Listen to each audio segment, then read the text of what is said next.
श्रीराम उत्सव समितीच्या वतीनं रामनवमी पर्वावर रामभक्तांना 1,00,101 काशी रुद्राक्ष वितरित करण्यात येणार आहे। रामनवमी साजरी करण्यासाठी सिटी कोतवाली ते नवीन बस स्टँड आणि कापड बाजार ते तहसील कार्यालय परिसरापर्यंत सर्वत्र भगवे ध्वज लावण्यात येणार असल्याची माहिती राम उत्सव समितीच्या वतीनं पत्रपरिषदेत देण्यात आली।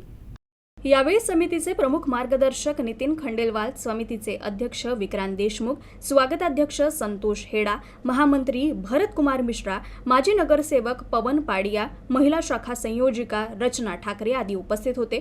26 मार्च रोजी श्रीराम नवमीत अनेक उपक्रम साकारण्यात येणार आहे। यात गांधी चौकात विविध सांस्कृतिक कार्यक्रम, श्रीराम दरबार साकार करण्यात येणार आहे। हा उत्सव 21 मार्च ते 26 मार्च पर्यंत होणार असून याचा आरंभ 21 मार्च रोजी महिलांच्या सौभाग्याचा सण म्हटल्या जाणाऱ्या गणगौर उत्सवानं होणार आहे। दुपारी 3 वाजता गणगौर घाट खोलेश्वर येथे गणगौर पूजन होऊन मातृशक्तीचा स्वागत सोहळा होणार आहे। मातृशक्तीसाठी समितीच्या वतीनं या ठिकाणी विहंगम सेल्फी पॉइंट साकार करून मातृशक्तीसाठी अनेक सांस्कृतिक कार्यक्रम होणार असल्याची माहिती यावेळी देण्यात आली।